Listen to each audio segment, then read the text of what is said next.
Good afternoon, everyone, and thank you for attending the 16th Professional and Development Series PATS organized by the Emphasis in ELT of the Interinstitutional Doctoral Program and the Grupo Equipo de Investigación en Lingüística Aplicada.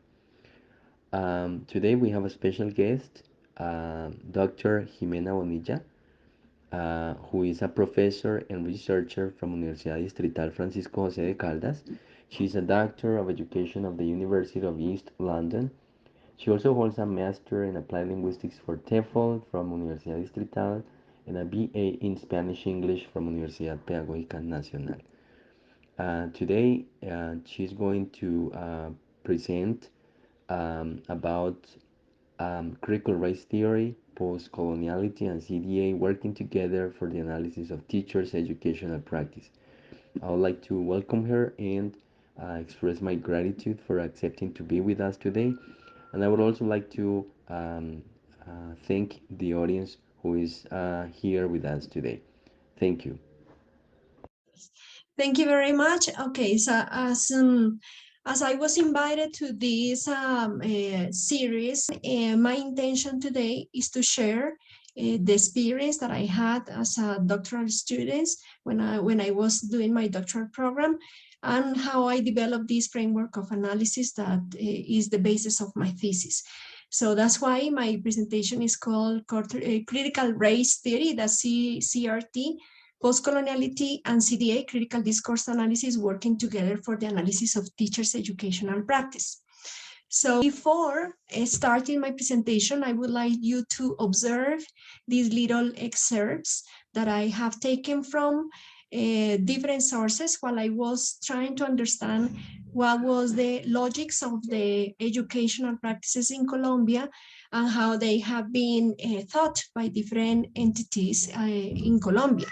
This, if you can see, the first excerpt is taken from Marco Fidel Suárez, who was a president in Colombia from the 1918 to 1920.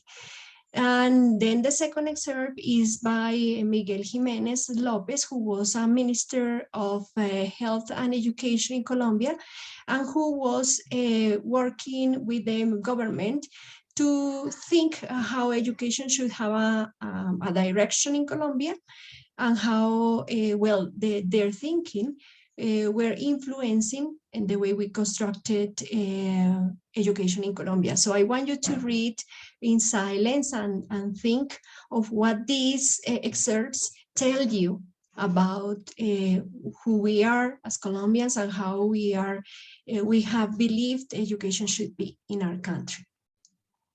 All right, so these are, well, probably you have your ideas about what this is bringing to you, and probably similar ideas of what I was feeling while I was reading the history of education in Colombia and understanding how we conceive the way education should be.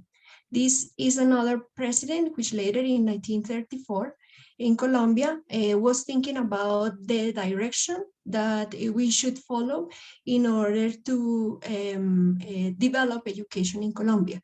This was a congress that was especially organized to think what were the elements that were necessary for our education. Please read them in silence as well.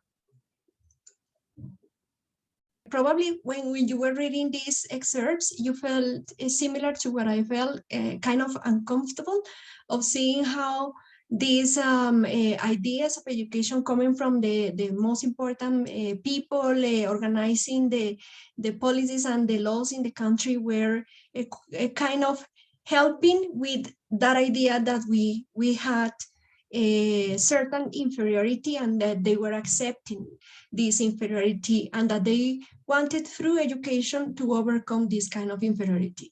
Those feelings that probably you have at this moment were the kind of feelings that started to motivate this idea that I work in my project as part of my doctoral research study. But also, let's think of the concept of language teaching in which we are now, and think of these common phrases that usually we listen when we talk with teachers and different actors about what English education should be. This is actually one of the excerpts that I have taken from one of interviews that I have developed with teachers by asking them what it means to teach English in their context. Well, so probably as reading these excerpts and these short ideas of what teachers say, you feel that they are very familiar and that they are not strange, that they are common as what we do, and this is what we is surrounding, is circulating in our practices. So this is one of the first insights on how I got into trying to understand my project from the view of critical discourse analysis. Well, so now I am going to talk about the agenda. I'm going to, in this agenda today, I try to emphasize on this theoretical or this analytical framework that I developed as part of my thesis. And I would like to focus on these steps that always, for us, we always think of what should be the way in which I should develop the analysis of my thesis. So I just develop a reflection divided into two big parts. First part is analyzing where to start. How can I start thinking of where is the analytical framework? And then another big part in which I try to define how was this path that I developed and what were the motivations that that guided me to go to this path that I designed. In this where to start, I will also talk about three different stages in which I have these considerations of making decisions on what theories to follow, why to follow them, and how I found these different relationships. In the second part, I will concentrate on explaining specifically these theories that I have chosen and the ones that you have in the title, and what were the procedures that I developed in order to understand educational practices, which were also the center of my analysis, and the decisions that methodologically I made in order to understand the analysis of the data, to approach the different type of data I was going to produce in this case, and how, well, this provided some results. So in the end, I would end up like summarizing the ideas of what has been this procedure of analytical framework. So first of all, I would say that my thesis was about racial identity in EFL teachers' educational practice in the Colombian context. Basically, what I wanted to know was the way the teachers develop racial identity in their practice and how their perceptions of racial identity were having an influence on that construction. But I have to say that in the beginning, this idea, as always, was not that clear, and I was at the moment in which I had to make the decisions of what was it that was influencing my understanding of research and what I wanted to research, and then I was in this scenario where you have this, let's say, preoccupation for finding something new. I think that as a doctoral student, you always start by thinking, how can I propose something that is new? And then you can start with crazy ideas of thinking something really new that hasn't been done. However, I also understood with this practice that it is not always to start from something that is new, that is changing a total paradigm, but probably for understanding what is it that I do today, how I do it, and what are the ways that these mundane practices become strange for me. How can I believe that I have been doing that, and how can I understand them from a better perspective? So that second path was something that emerges from this practice. In the beginnings of my project, I have some ideas that were the support for starting my thesis. For example, I saw problematic that education in Colombia was based on globalization, and I saw that there were different concerns in terms of trying to reach that globalization. I was also aware that education for quality in Colombia meant not only quality in terms of having something good, but also enriching ideas that were produced in different countries. And that's why we were involved also in activities such as policy borrowing or in accommodating ourselves to different ideologies. When I was trying to understand my problem, I was also reading more about this and understanding more my context, and trying to find out why the criticisms were done in terms of these educational practices. And I also found that well, educational practices were influenced by neoliberal policies in Colombia. Then I had to understand what these neoliberal policies meant and how was that in the context of bilingualism, and how bilingualism was also connected with technological skills. And I also, as I was also interested in interculturality, I found that Colombian interculturality was kind of confusing, because when I was studying interculturality as a language teacher, I always thought that interculturality was trying to have this interaction with different cultures.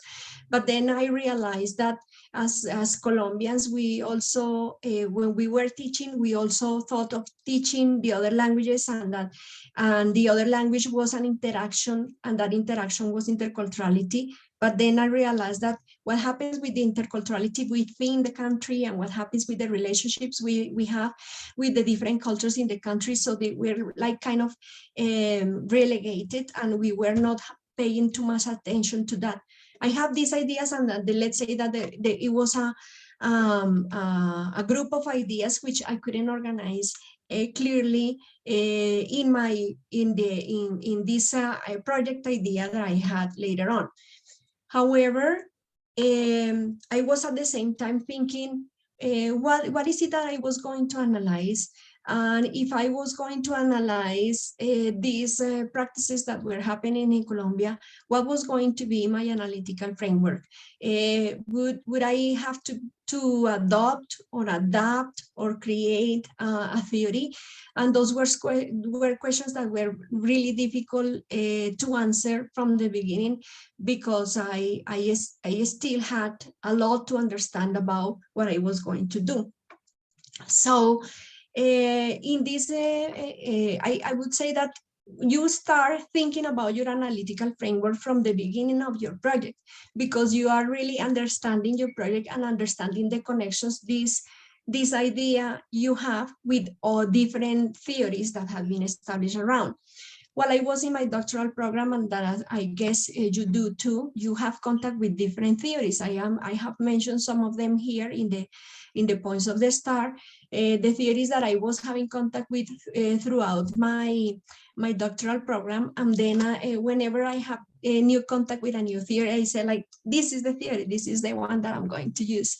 And then I realized that, well, probably this is not the best, because it is not getting the point that I need to explain all my concerns of what I have in my mind in my idea. So I just try to make graphic this to show that there is a cyclical process which goes from understanding which is the main area of interest that you have, what is the problem that you are trying to attain, and what are the research questions that you are stating. So you usually go back and forward to revise what is that area in which I am interested, what is the problem that I am trying to state, and what are the research questions that I am stating. You revise that, you renew, and you reshape those ideas. Well, actually, here I just wrote with bolts the theories that I ended up using in my theory, in my project. But this decision came because of this cyclical process. This process, let's say that when in the beginning, as you could see in the beginning of my presentation, is about racial identity and educational practices. And at the beginning, I didn't feel that I was I was not related with race at all. I didn't have any connection with that. But in my doctoral program, I have an academic space where it was called Race and Education. And then through understanding the concerns of this academic space, I realized that my problem was really connected with race and education. Why? Because even though I didn't feel that I was in a community of minority community as I believed in that time, I felt very identified with the problems that were discussed in terms of immigration. And because I was a student in the UK and I was Colombian and I was having relationship with different cultures, and I felt, let's say, transitory immigrant, I also felt that there was discrimination, that I was involved in those power relationships, and that I was also part of these racial structures that were explained as part of this academic space. So then these reflections within this academic space let me understand that the problem that I was stating in the beginning as very general ideas was connected to the problem that has been stated in race as a discussion of race as being natural and race as being political. So even though my own ideas before were that race was kind of a static vision of a category for differentiated people, I realized in this that it was not natural, it was more political. And despite that you have certain features, physical features, you could be belonging to one or different groups and having privileges or having disadvantages according to those characteristics. I also realized that as a student, I was experiencing racism, and that racism was not out of my practice, but also inside my practice, that I experienced myself with racism and have also experienced several times racism with other students when I was the teacher. So I really concluded that education and race were related, and that racism is, as it was structural, is embedded in all the practices that we develop in education and in other areas. And that's why I through this understanding, through this cyclical process of going back and forward from the problem that I stated in the beginning and the one that I was constructing, I got into the research questions that I have as a final decision, which was understanding teachers' experience on racial identity and the way they configure racial identity, their racial identity, and their teachers' educational practices. So my idea was understanding how this construction of racial identity was developed by the experiences of their teachers and how this was related to the practice that they developed in class. And that's how I ended up in understanding better how I could use different theories for my development. Well, I'm going to emphasize now in how I make decisions in my theory. As I said from the beginning, I was concerned about these discourses, and I felt that discourse was an interest, probably because I was a language teacher. I was more aware of these discourses that were containing like ideas or ideologies, presuppositions about how the society should be. But that was not systematic, and I wanted to do that through critical discourse analysis, and that's how I started to see, like, well, if I see the world through discourse, and if I see that while people produce this discourse, I can see how the society behaves. Well, I should develop my study through understanding critical discourse analysis. The other theories that you see on the back, critical race theory, whiteness, and postcoloniality, were theories that came later in my reflection, as you will see. Well, I'm going to explain how this came.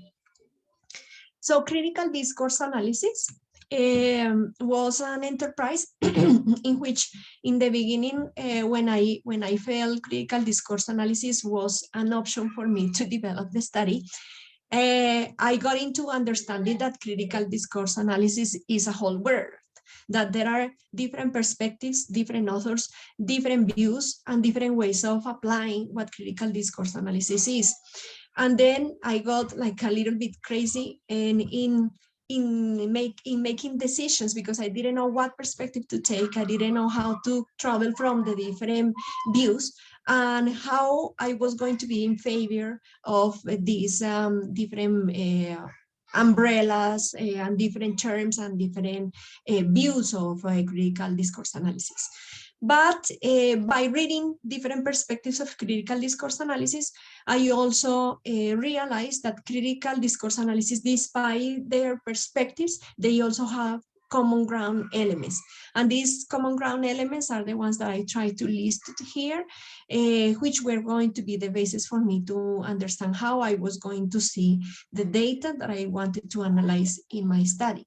So first of all, critical approach taken for granted knowledge as reality is a product of our categorization of the world.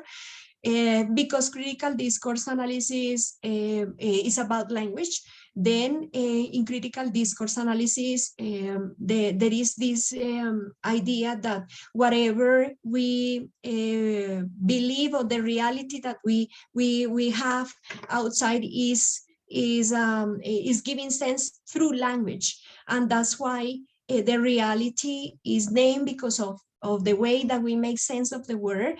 And this is how we really construct reality. So language constructs reality, and that's how we understand reality, through language.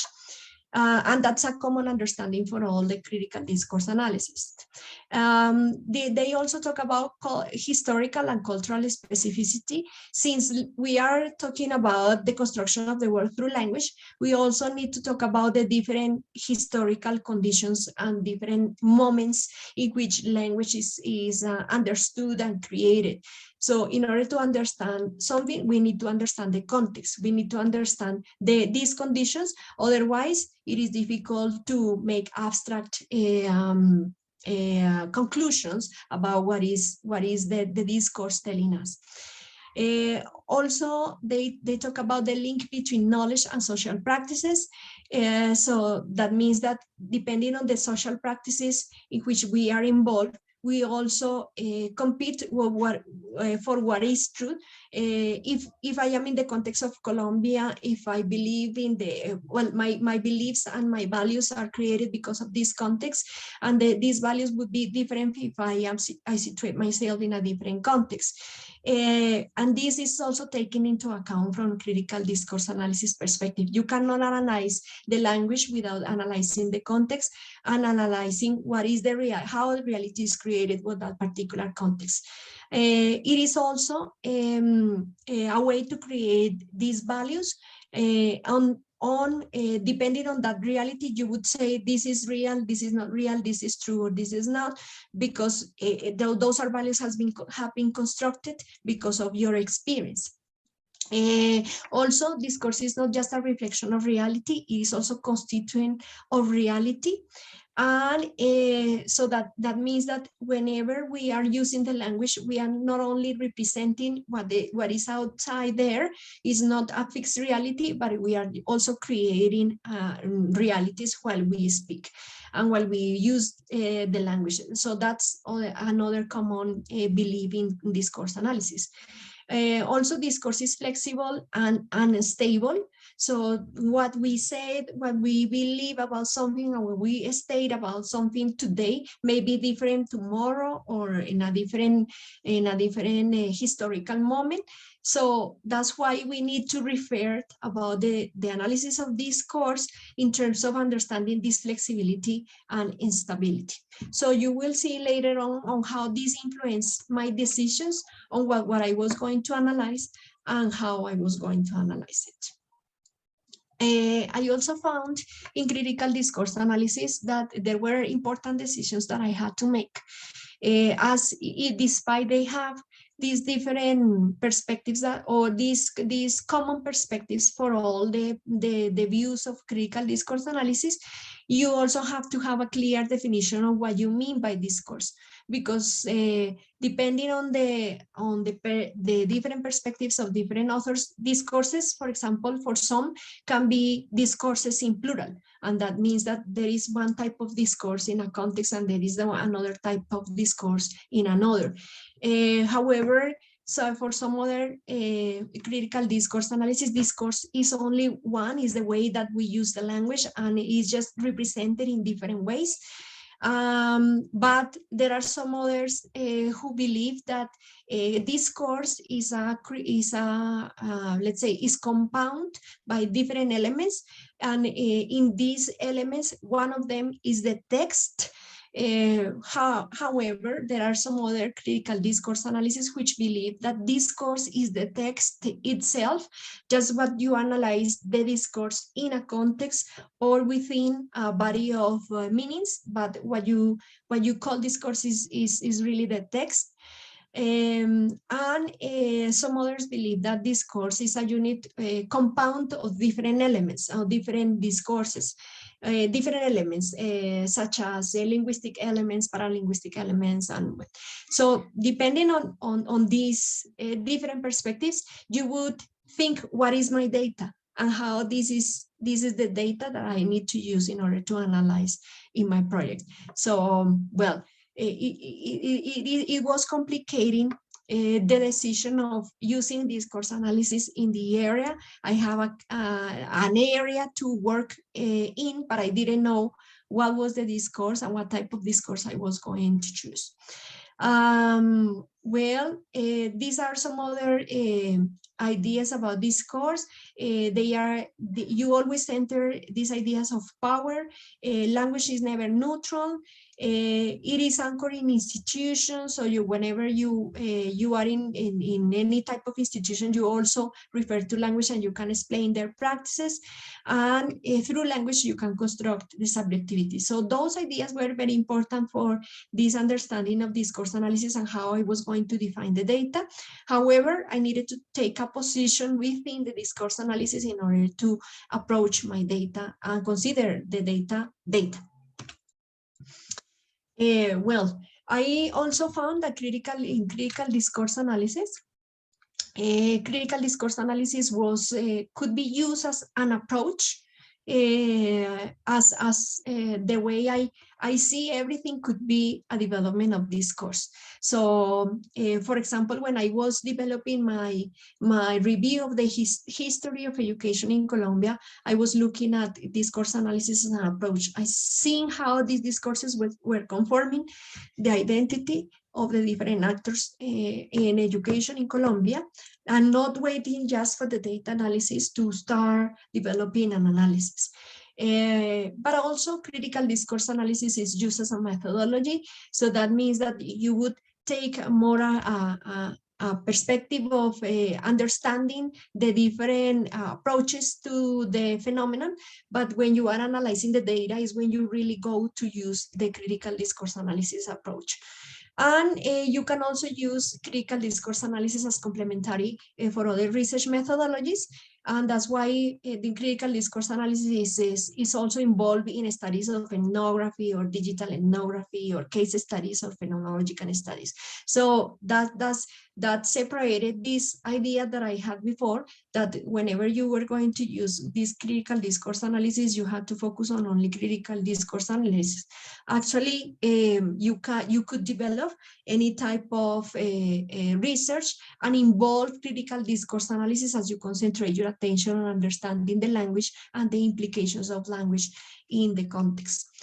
So as you can see, language is the reference for analysis. When I'm talking about critical discourse analysis, is actually critical discourse analysis was originated in linguistics, and that's why well, his origin is related to language and language development, but it was also later developed in other areas such as sociology. Even medicine nowadays is using critical discourse analysis to understand what happens with patients and things like those. Well, but in this complication of critical discourse analysis, then I found that I also needed to make decisions in terms of what is it that I wanted to highlight or to foreground in the approaches of critical discourse analysis. Critical discourse analysis in general has been seen as an eclectic method for data analysis. Because it combines the knowledge of different disciplines to understand better what is the implication of language use. However, you also need to think that if you're using critical discourse analysis, you need to think what is it that you want to foreground. Linguistic analysis to reflect on social reality, because this is, well, more structural analysis of language is a little bit in the past, like nowadays is more concentrated understanding also social issues. But despite that you do that, there is still this emphasis on what is it that you want to foreground, language and linguistic analysis, or you want to analyze more the contextual approach, the psychological approach. What is it that you want to foreground? And the last layer is if you want to foreground the social issues. Obviously, let's say that in the first layer, you would be more interested in the superficial structures, while you would be in the final layer, you would be more interested in the deep structures of the language. But anyway, language is the point of reference. So, well, there are several authors, they define different ways of approaching the data.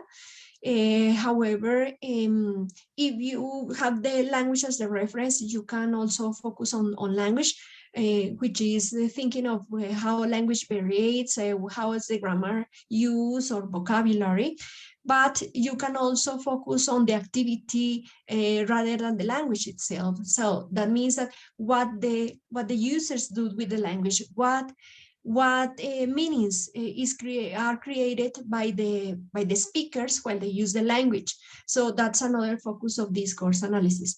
But you can also focus on particular topics that explain different ideas through the language, and how different individuals develop different meanings of these particular topics. And the last approach would be the approach of the context, which is associated with the beliefs and the consequences of using the language in different let's say levels of power, and then you try to identify what are the resistance and the struggles of the different users. So, well, those are these elements in discourse analysis. And but you have more like you have more concerns when you are developing critical discourse analysis, which is, well, are you taking an emic perspective or an ethic perspective of the language that you are analyzing?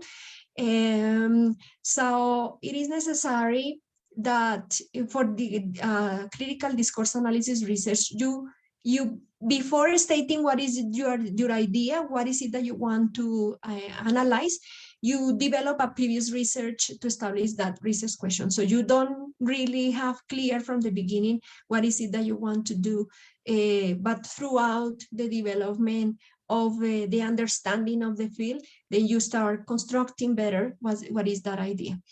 Then with this, when you have more or less clear what is the field, as I was presenting to you in the beginning, then you need to know what is the type of data, what could be the data, the representative data for you to analyze the phenomenon that you want to analyze. What would be the part of the language that you are interested in, words, phrases, or images if you are not interested in linguistic aspects, but in other type of representations of meanings. And what would be the role of the content and the text, and how, well, more practical decisions have to do with what would be the transcription of the discourses, what would be the procedures that you would develop in order to understand and develop that analysis. So I think that I was solving each one of these questions for my development of the analysis, and then I say, look, well, I think more or less I have the idea of what I am going to do with this critical discourse analysis in my study, but I ended up in another problem, which is an empty balloon. And actually, this is something that I collected from my tutor's words when I presented the idea of methodology I have to my project, and they said that critical discourse analysis behaves as an empty balloon. And I was not clear about what that meant at the time they mentioned it. But then I understood that from their view, critical discourse analysis had these principles and tools, although this empty balloon idea is not shared by many critical discourse analysts. And that's why they presented these common trends and these common ideas of critical discourse analysis. But from the point of view, my supervisors, one was a sociologist and another was an anthropologist of education, they both believe that you use critical discourse analysis, but you don't have the basis, the theoretical basis to observe the phenomena. So enough theoretical basis to observe the phenomenon. So you could be like a kind of superficial analyzing just the language and not knowing how the phenomenon behaves. And that's why I got into the two other theories. So that was my idea. Okay, so let's fill up this empty balloon with the theories that were going to support my analysis. So I'm going to talk about the theories. Critical race theory was one of the first theories that I decided to use as I was relating all my educational practices to race. I found appropriate to work on critical discourse and critical race theory, as this is a social theory that talks about, that questions the structures based on race, and that they have different principles that I try to symbolize here in these pictures and also in these phrases that I have taken from the theory, where they believe every social practice is developed in racial structures. That means that even though some of us don't believe that we are immersed in this racist practice, we are, because we have a racial identity, because this racial identity has been a construction developed throughout the history, and we have consumed and we have adapted these discourses, and we have believed how we are. We believe we are mestizos because we have consumed these kind of discourses and we believe in those discourses. So critical race theory, what critical race theory does is to explain that everything that we do is immersed on those racial structures. And even though race is a social construction, it means a construction because of the language, everybody is immersed in that, and that objectifies the practices that we develop and makes race real. So race is not real, but it looks real as we use it in practice, as it is static, and people develop different practices that favor or put in disadvantage different groups because of those racial concepts.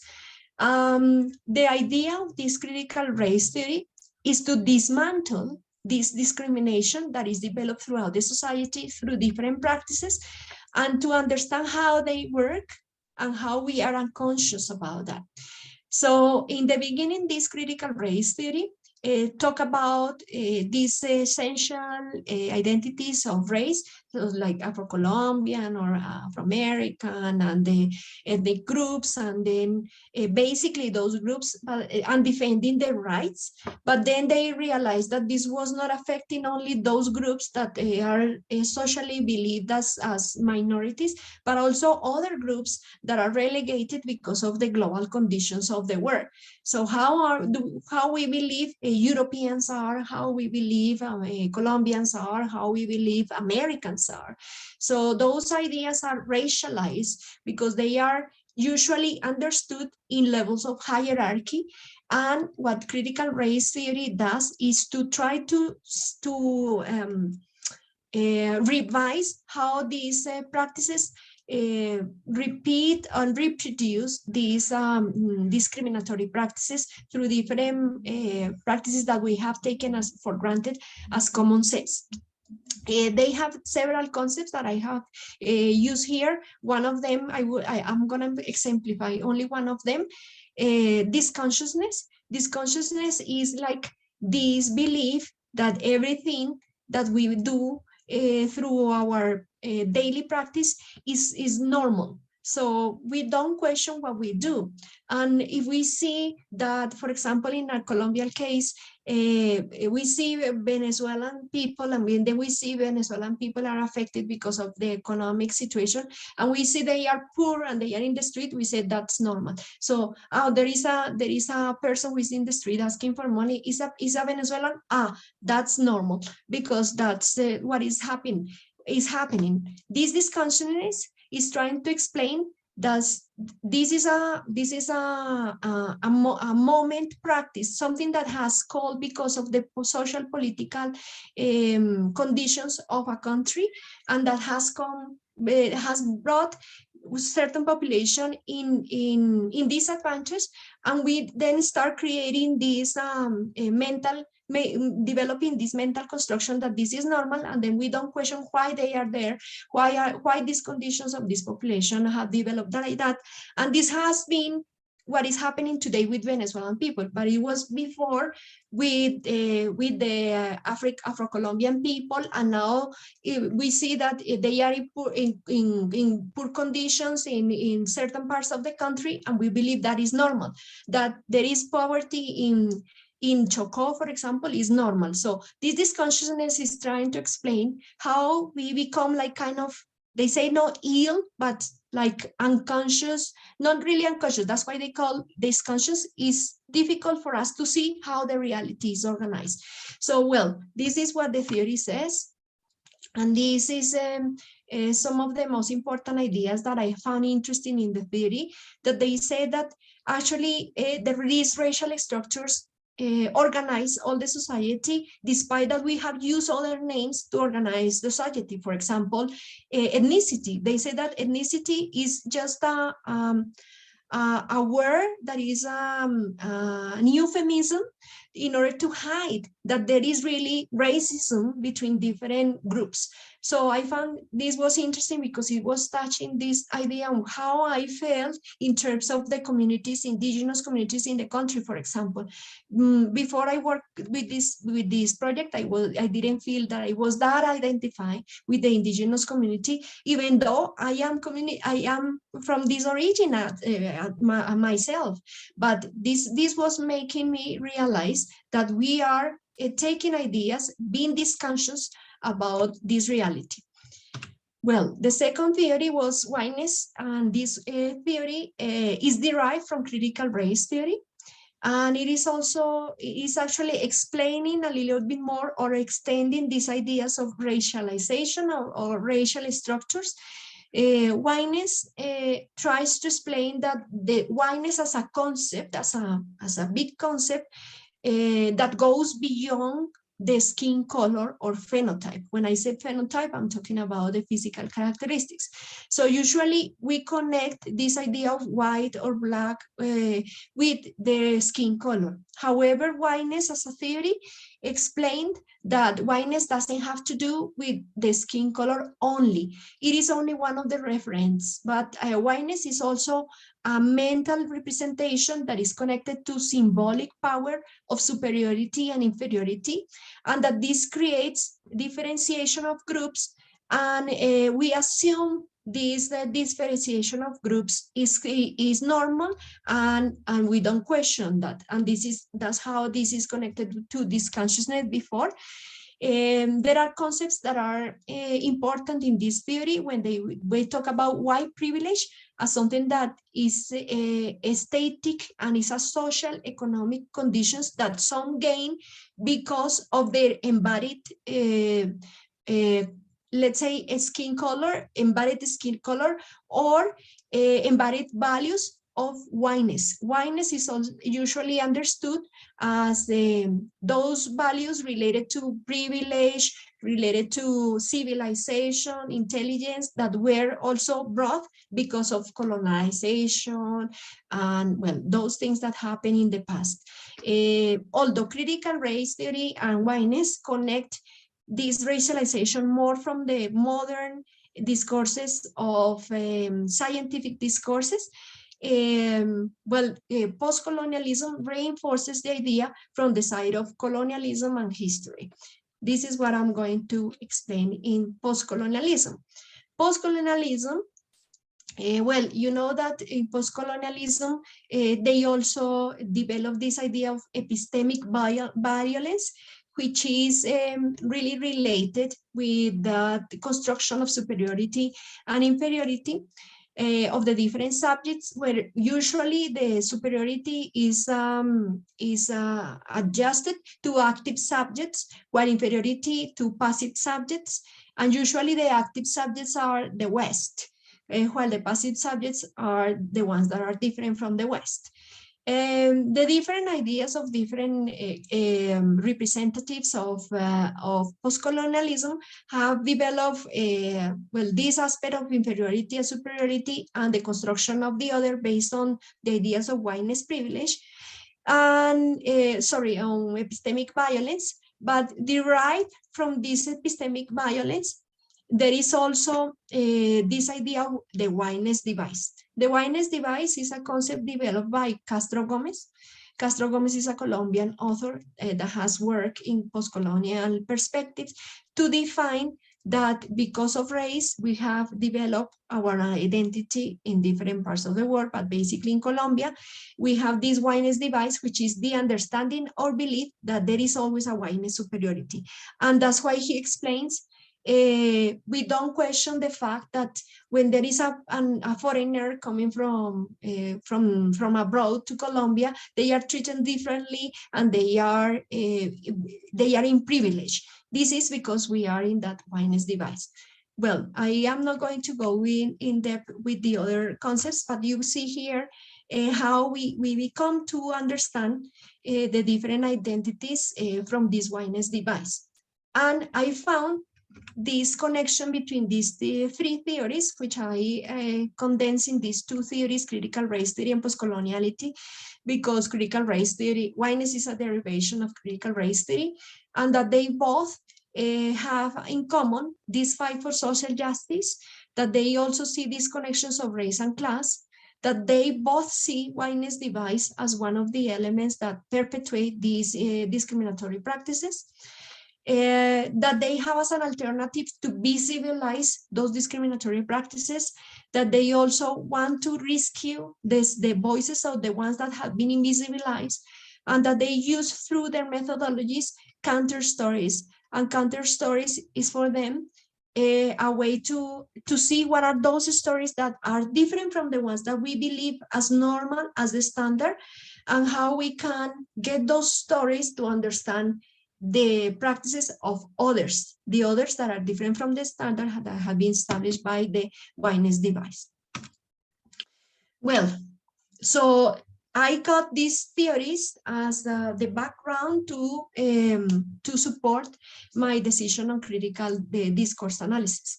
Now, going back to critical discourse analysis, I needed to find what was the perspective and what was the data I was going to use in order to analyze my data. I didn't know how to focus my data, since from my view, what I was interested in understanding was educational practices. I needed to know what is it that I meant by pedagogical, by educational practices. I found Weather and Potter, these two critical discourse analysts that make a hybrid perspective of critical discourse analysis, where they said that whenever we are analyzing discourse, we need to combine not only the language, but also the content of the language. And while understanding both at the same time, we will understand how the word is organized. They used a simple but important tool, which they call interpreted repertoires. And you can see there that interpreted repertoires by them was defined as building blocks by which we construct our accounts, and which are manifestations of individuals' subjectivation in relation to a specific social historical context. So for them, basically, what they said is what we say, the language that we produce, the ideas that we produce when we are speaking, reflect how we interpret the word, and that's why they said interpreted repertoires. And these interpretations of the word also reflect how organized, through understanding a subject, you understand the society. So what they propose is you don't need to find discourse anywhere else. You need to find discourse in the words of the people, in the actors, and what they say and the ideas that they use are going to explain what is the way that society behaves. And that's how they take into account this flexibility of the language and well, the aspects that I was explaining in the beginning of natural of the language. To complement this proposal, I use banding linguistic approaches to racist discourse. I consider that in order to understand critical discourse analysis, it was necessary to go through people who had worked in similar areas, and I found that Van Dyck had been working on racist discourse for a long time. So some of the tools, the linguistic tools that he had developed, were useful for me to identify these discourses on the data. Well, here I see these two different definitions that help me to identify my data. Interpreted repertoires, then how they were concrete. So interpreted repertoires were forms of discourses. That means phrases, sentences, words, sounds, movements, and whole ideas, or strategies such as avoidance, lexical choice, eye contact, and even silences, which use unconsciously embedded meaning in an interview and potentially can be used by the researcher to understand the problem of analysis. So for me at this point, it was clear that I needed to collect the data from actors in educational practices, and that this collection of data could be developed by simple strategies such as an interview. And in an interview, I was creating the data that was going to be useful for me to analyze the phenomenon of analysis, the configuration of identity in educational practices. Other linguistic resources that I used in the light of Van Dyck was the linguistic resources such as the omission of agents and clauses, avoidance and justifications, and the shape of language can take embedding ideas of racism that cannot be clearly seen. Van Dyck, for example, explains that whenever we use the language in a sense that is strategic, we are maybe embedding something that is racist on the background. And then my explanation of educational practice, because I was interested in knowing how they were configuring the racial identity. Educational practice for me was not just what happens in the classroom. Educational practices, actually what happened in the classroom were a representation of the micro educational practices, but they were surrounded by the meso practices, that were those practices that as teachers we could have with different actors outside the school or outside the classroom, and even families and even social networks, where we share ideas of education, and macro discourses that were involving policies or institutional practices. So in order to analyze educational practices, I should go to these three different layers to understand what is it that I was going to, how I was going to identify these ideas of educational practices. So how, well, this is methodologically, this is the second part where methodologically, I was making decisions for my study. I decided that teachers were going to be the actors who were going to provide the data. And that through teachers, I could understand not only their constructions, but also the constructions of society in terms of racial identity. that I needed to identify these three levels of practices, the meso, the macro, and the micro levels of educational practices. So in the beginning, I was thinking that I was going to analyze the policies and I was going to analyze the institutional policies and, well, actually very complex approaching of data. But then by following Weather and Potter, I also understood that I could focus on the spoken data produced by teachers, but I also could lead the conversation so they could travel through these different layers and give me clues on how they interpreted in their interpreted repertoires the different layers of education. So basically, what I did was to develop interviews with the teachers. And in these interviews, I organized an interview protocol where I included these three different layers. I'm going to show just very quickly these three different layers. Interview guide, micro levels of educational practices, where I was asking about what they do, what they believe, the interaction they have about what they do in classes, how they had their professional identity, and the macro levels of practices, where I was asking them about specific perceptions they have on policies and curriculum organization, and meso levels of educational practices, where I wanted to identify the connections they found with what they do and the other actors that surround their own practices. I included an extra a section in the interview, which was racial identity experiences, that I thought it was necessary to make it explicit, as in the piloting of my interview, I realized that it was more difficult to find racial identity experiences directly mentioned by the teachers within the interview if I didn't mention that directly. So that I have to make that change. After the development of this interview, then I developed an identification of interpretive repertoires, which basically you can see here as the interview, the answers that the teachers were giving, and how I was initially coding what they were saying in their interviews, how they understood themselves racially, how these racial experiences were shaping what they did in their classes. And it was basically my intuition on these ideas.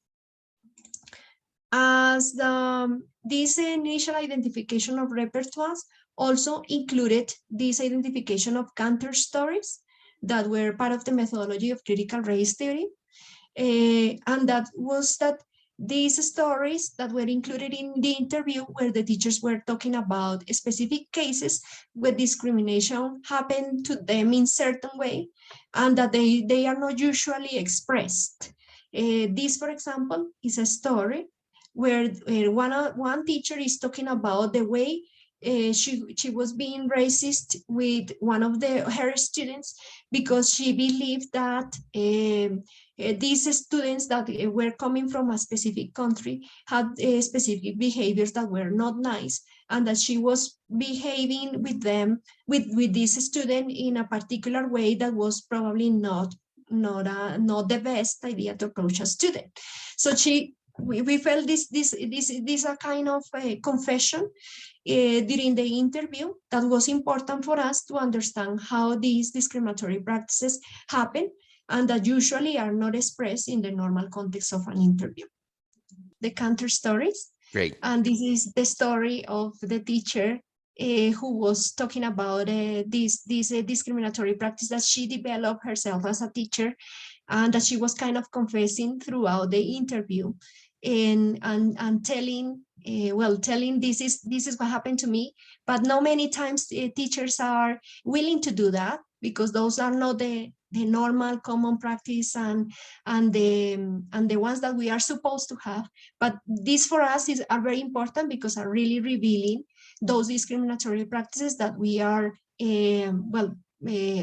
not appreciating, and that we are not being aware of, right? Well, I'm gonna try to show the other one.